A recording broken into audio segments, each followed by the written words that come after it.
My name is Laura Bennett. I'm 41 years old. And that morning, I had no idea I was about to walk into the worst 5 minutes. I'd brought his favorite lunch. No reason, just a Tuesday. I could see him through the glass before he saw me. I did not drop the bag. I did not make a sound. I just stood there and I watched. You're impossible. How does Laura even manage you? He said, Laura doesn't manage me. Laura organizes me. There's a difference. He had no idea what I actually did all day.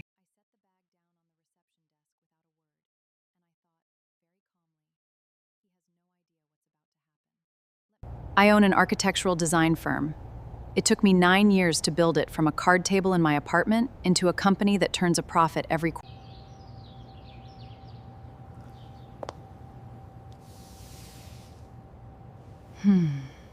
For a while, things were genuinely good.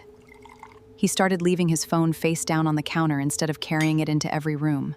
A late-night text lit up his phone on the nightstand, and he silenced it without looking, thumb already knowing exactly where. My name is Laura Bennett, I'm 41 years old, and I was standing at the hostess stand of a restaurant called Verger with a paper bag of takeout containers in my hand, his favorite, the seared branzino, still warm through the paper, when I saw my husband lean across the table and tuck a strand of hair behind another woman's ear.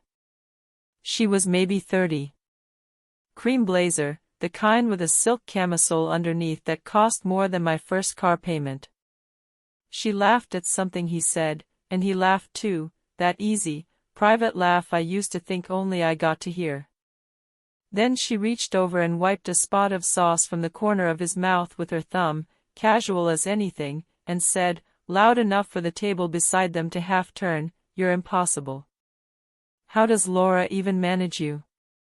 He said, "Laura doesn't manage me. Laura organizes me. There's a difference." I did not drop the bag. I did not make a sound. I stood there in my navy work dress with a warm fish dinner going cold in my hand, and I thought, very clearly and very calmly, he has no idea what I actually do all day. Let me tell you how I got here. Part 1, the life I built around him. I own an architectural design firm. Small, by industry standards, 11 employees, a converted warehouse space on the east side of the city, exposed brick that I personally negotiated the landlord down $8,000 to leave unfinished because I liked the texture. We do commercial interiors mostly, some boutique residential. It took me 9 years to build it from a card table in my apartment to a company that turned a profit every quarter for the last 5.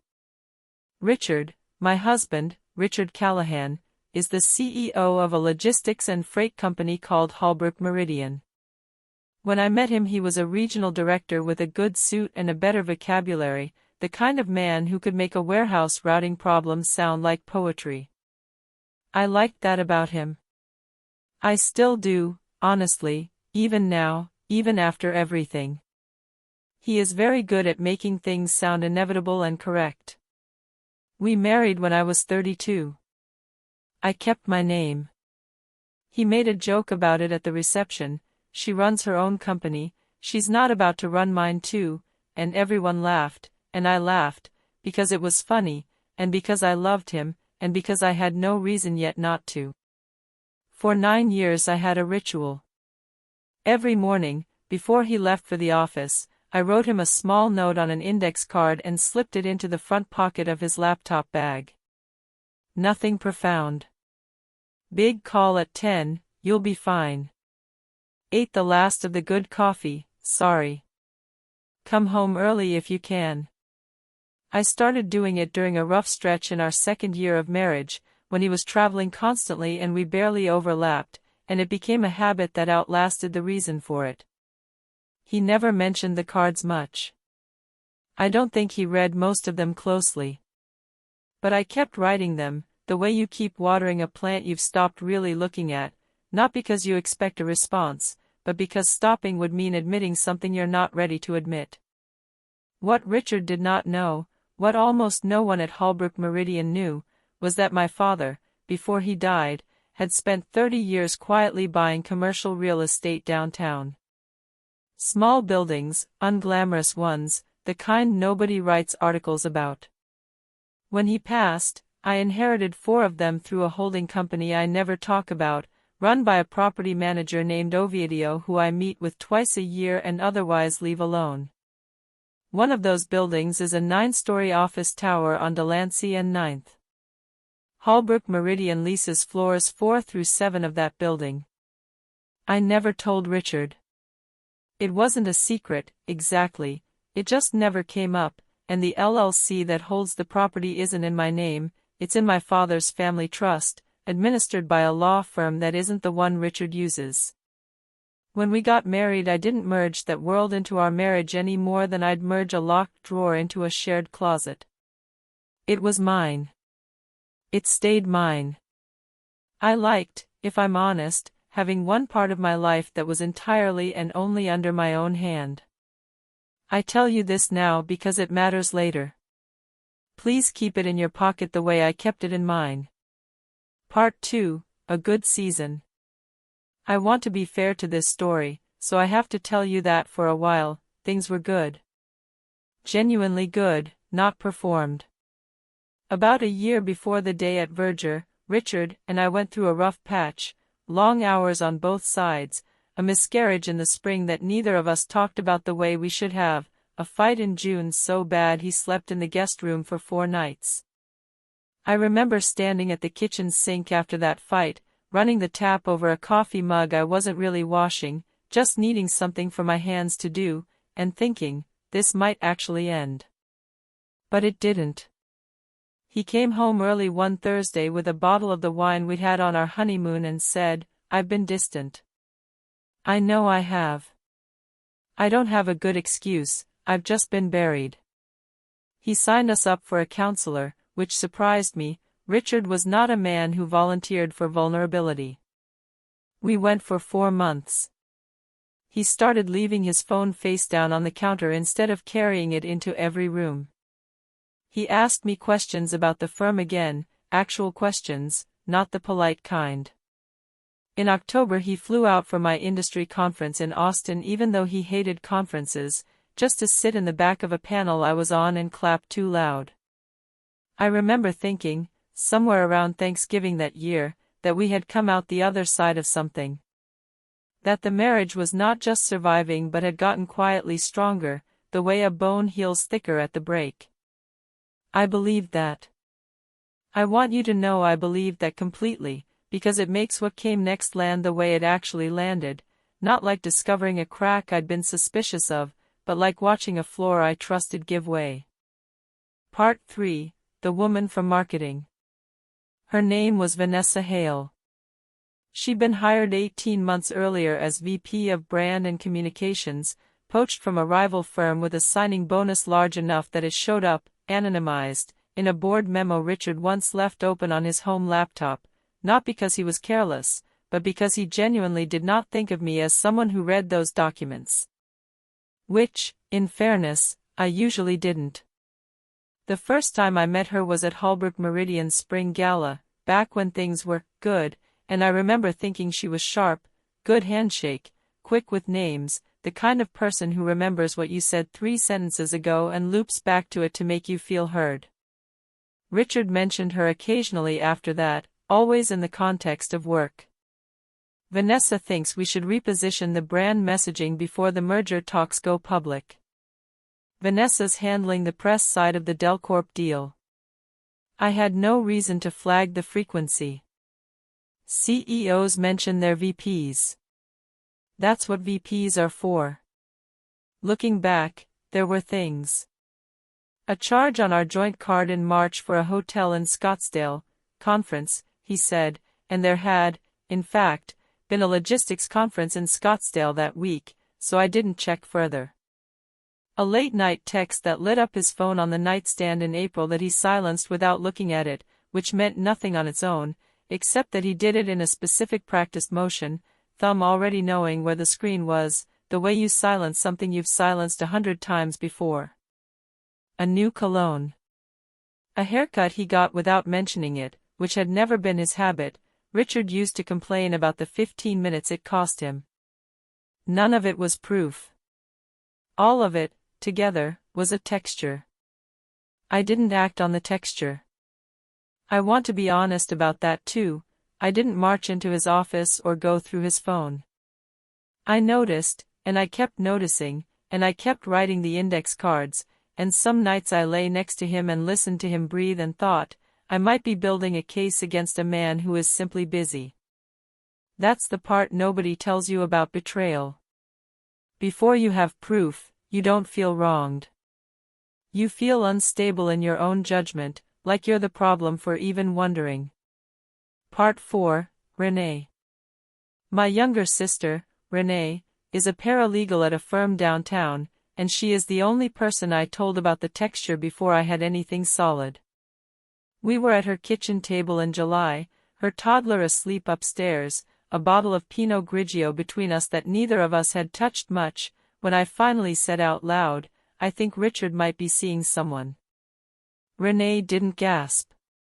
She didn't reach for my hand and tell me I was imagining it, which is what I half wanted her to do. She just asked, what do you actually have? I told her. The Scottsdale charge. The phone. The haircut. She wrote nothing down that night, but 2 weeks later she called me and said, okay.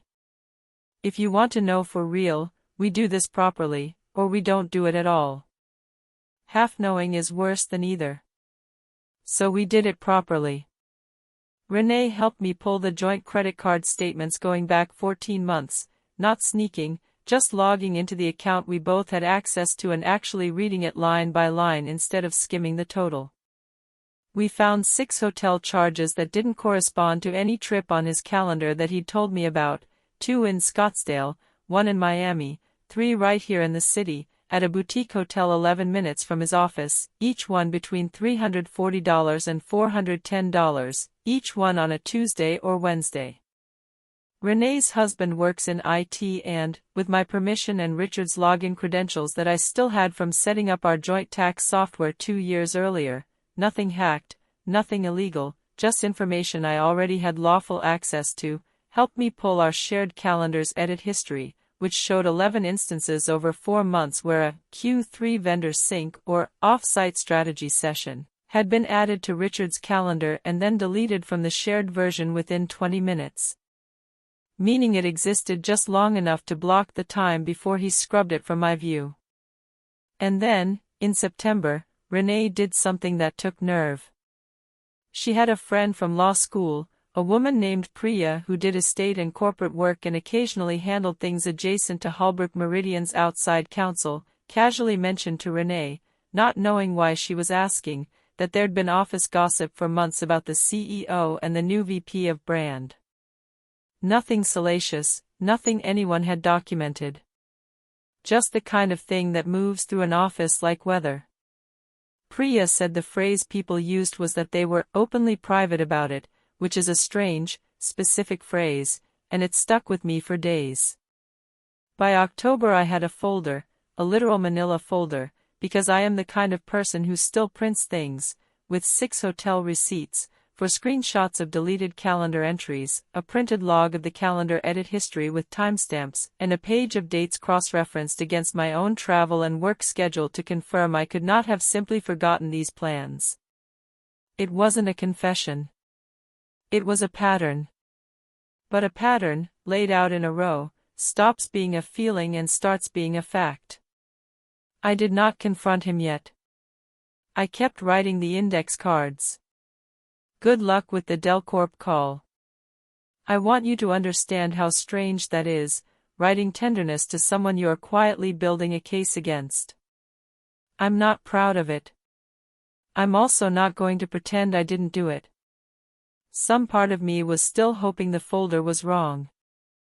Part 5, The Almost Undoing. In early November, I almost blew the whole thing open by accident, and it terrified me more than anything else in this story. I'd left the manila folder in my home office, in the bottom drawer of my desk, under a stack of old blueprints, which I genuinely believed was a safe place, because Richard had never once opened that drawer in 9 years of marriage. But that week we were having the hardwood refinished, and the flooring crew needed to move furniture out of my office for 2 days, and I wasn't home to supervise it. I was in Denver for a site visit, so Richard handled it. He called me that night. My stomach dropped the second I heard his voice, because it had a particular flatness to it, the CEO voice, the one he uses on people he's about to fire. "The flooring guys moved your desk," he said. A drawer came open. I wasn't looking for anything, Laura, I want to be clear about that. But there's a folder in there with hotel receipts in it. Scottsdale. Miami. Some place called the Ambrose downtown. My hand went very still on the hotel room phone in Denver. I did not say anything for a second longer than was comfortable. "Those are mine," I said. "Site visits. I keep hard copies for the accountant, you know that." "The Ambrose isn't a site," he said. "There's no Bennett design project within 4 miles of the Ambrose." I checked. He checked. That detail told me more than the folder itself did.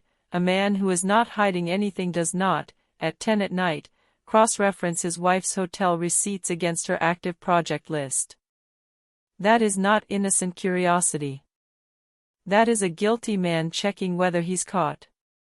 I almost told him everything right there, on the phone, 400 miles away, which would have been the worst possible way to do it. No witnesses, no proof secured, no plan, just raw exposed anger with 3 states of static between us. My hand actually moved toward the words. I remember the shape of the sentence in my mouth. "Those aren't my receipts, Richard, they're yours, and I have 4 months of them." But I didn't say it. I set the room phone down on the desk for a second, not hanging up, just setting it down, and I looked at myself in the hotel mirror, in my gray site visit blazer, and I thought, not like this. Not on a phone, not from Denver, not before Renee and I have finished pulling everything together. I picked the phone back up. "Richard," I said, "I'm exhausted and I have a 7 a.m. walkthrough. Can we talk about my filing system when I'm home?" There was a pause. "Sure," he said. "Sorry. Long day here too." And that was it. He let it go, which told me something else. A man with nothing to fear pushes harder when brushed off, out of simple confusion. A man with something to hide is often relieved to be let off the hook, even temporarily. I called Renee the second I hung up, sitting on the edge of the hotel bed with my shoes still on, and I said, "We need to move faster than I wanted to. Before I tell you what happened when I got home, comment below and tell me what city or country you're watching this from. I genuinely love seeing how far these stories travel. And if you haven't yet, hit subscribe, because tomorrow's story is even more intense than this one." Part 6, What I Actually Did. Here is the part people expect to be dramatic, and I need to tell you honestly that it wasn't. I did not throw a plate. I did not scream in a parking lot. I did not, even at Verger, drop the takeout bag or make a scene. What I did was quiet, and it took 6 weeks, and it was, in its own way, the hardest work I have ever done, harder than building the firm. I called my own attorney first, not Richard's, not our joint one, a woman named Colette Assad who I'd used years earlier for the firm's incorporation and who did family law on the side. I brought her the folder. She looked through it methodically, the way you'd expect a good lawyer to, and said, "This is more than enough to file, whenever you're ready. The question is sequencing." She meant, what do I want to happen first, financially and legally, before Richard knows I know? So we sequenced it. I opened an individual account at a bank Richard had never used, in my own name only, and over 3 weeks I moved my portion of our liquid joint savings into it in amounts small enough not to trigger a change he'd notice on our shared statement app. Nothing dramatic, nothing that would look like fleeing, just a woman quietly restoring what was already legally hers. I called Ovidio, my property manager, and had him pull the current lease terms for Holbrook Meridian's floors at the Delancey building. The lease was up for renewal review in the spring, 11 months out. I did not terminate anything. I did not tip my hand. I simply asked him to prepare the renewal paperwork under my direct signature this cycle, rather than his, which was unusual but not suspicious. Owners occasionally like to review major tenants personally. I retained a forensic accountant, on Colette's recommendation, who confirmed what the hotel receipts implied, a pattern of expenses that would matter enormously in a divorce filing, both as evidence and as leverage. And I let a lease on a small studio apartment near my firm, using money from the account Richard didn't know existed, not because I was ready to leave that week, but because I wanted somewhere to go the moment I was ready that wasn't a hotel, wasn't Renee's guest room, wasn't anywhere he could show up unannounced.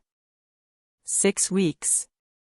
The whole time, I still wrote the index cards. I want to be honest about that, because I think it's the truest detail in this whole story. The last card I wrote him said, "Hope the Delcorp signing goes smoothly today." I wrote it the same week I signed the lease on the studio. I don't fully understand that about myself even now. I think some part of a marriage keeps performing its old rituals long after the marriage itself has quietly ended, the way a clock keeps ticking after the power's been cut, running on whatever's left in it. On the Tuesday I finally filed, Colette had everything ready, the accounts were settled, the studio apartment had a bed and a coffee maker in it and nothing else. I did not tell Richard in a private conversation. I had, by then, learned enough to know that a private conversation gave him room to manage me the way he managed a difficult board member, charm first, then pressure, then, if needed, quiet threats about what a divorce would cost me professionally, given how much of our social and business world overlapped with his. So I waited 9 days, until the Holbrook Meridian 15th anniversary dinner, an event I had been invited to as his wife for 6 years running, an event with 200 guests, 3 board members, 4 major investors, and, seated 3 tables from the stage, Vanessa Hale in a green dress, laughing at something someone said, entirely unaware that the woman across the room in navy blue owned the building her office sat inside of. Part 7, The Dinner. Richard gave a good speech. He always did. He talked about resilience and growth and the people who believed in us before the numbers did, and he thanked the board, and he thanked, with a small practiced smile, my wife Laura, who has put up with 15 years of me talking about freight logistics at dinner parties. Everyone laughed. I smiled and clapped, because that is what 15 years of muscle memory tells your hands to do. After the speech, during the reception, I found him near the bar with Vanessa and 2 board members, mid-conversation about the Delcorp merger closing the following month. I walked over holding a glass of water I hadn't touched, and I waited for a natural pause, and when it came, I said, in a completely ordinary voice, the voice I used to open a client meeting.